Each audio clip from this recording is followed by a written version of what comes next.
एक railway station पर एक रात के गहरी अंधकार में विभिन्न ऑटो ड्राइवर खड़े थे। आवागमन के साथ ही ये ड्राइवर यात्रीगण को उनके गंतव्यों की ओर ले जाने का काम कर रहे थे। जैसे जैसे रात बढ़ी, ज़्यादातर ड्राइवर अपने घरों की तरफ रवाना हो गए, जिसके परिणाम स्वरूप घाट स्टेशन पर सिर्फ थोड़ी भीड़ बची थी। इसी दौरान एक ऑटो ड्राइवर विजय ने भी अपनी आवागमन की तैयारी की। वह भी ड्राइवर करके घर जा रहा था, लेकिन फिर उसे याद आया कि एक पैसेंजर ट्रेन की आवागमन का समय है। इसके बाद विजय और कुछ और ऑटो चालक ट्रेन की प्रतीक्षा में रुक गए।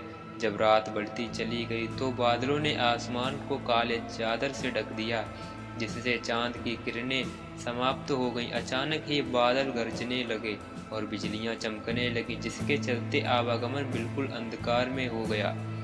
यथाशीघ्र पैसेंजर ट्रेन स्टेशन पर आई। ड्राइवर विजय का ध्यान ट्रेन से उतरते हुए एक युवती की ओर गया।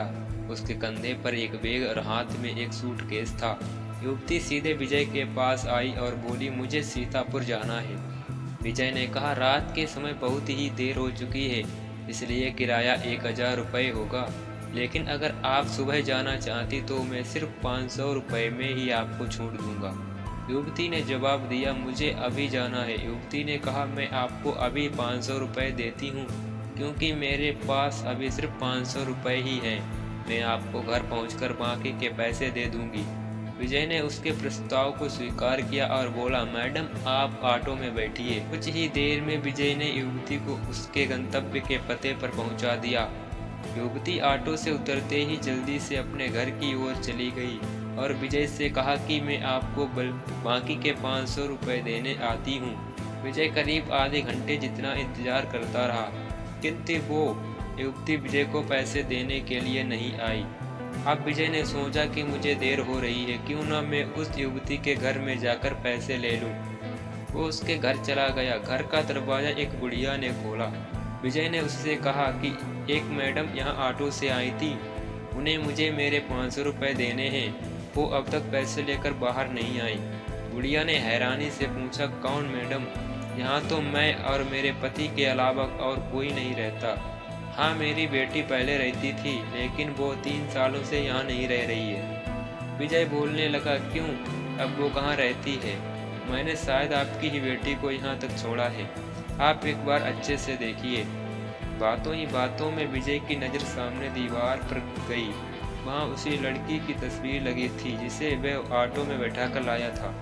विजय ने बुढ़िया से पूछा, वो दीवार पर जिसकी तस्वीर लगी है वो आपकी बेटी है? बुढ़िया ने जवाब दिया, हाँ, वो मेरी ही बेटी है। क्यों, क्या हुआ? तुम ऐसे क्यों पूछ रहे हो?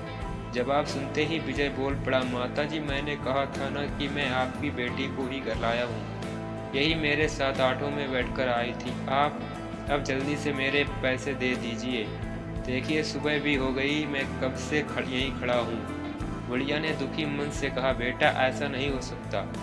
हाँ, ये मेरी बेटी है, लेकिन 3 साल पहले ये ट्रेन से नीचे आकर मर चुकी। इसे तुम कैसे घर ला सकते हो? ये सुनते ही विजय के होश उड़ गए। वो तेजी से वहाँ भागा। जैसे ही वो ऑटो के पास पहुँचा तो देखा कि उसकी सीट में 500 रुपये रखे थे। उसने वो पैसे भगवान के सामने रखे और मंत्र का जाप करते हुए आगे की ओर बढ़ गया। उसके मन में हुआ कि आज तो सवारी बैठाने और पैसेंजर ट्रेन के लालच में मेरी जान जाते जाते बची। उस दिन से विजय ने रात को ऑटो चलाना ही बंद कर दिया। वो सिर्फ दिन के समय सवारी लाता व ले जाता और रात को घर में आराम से सोता।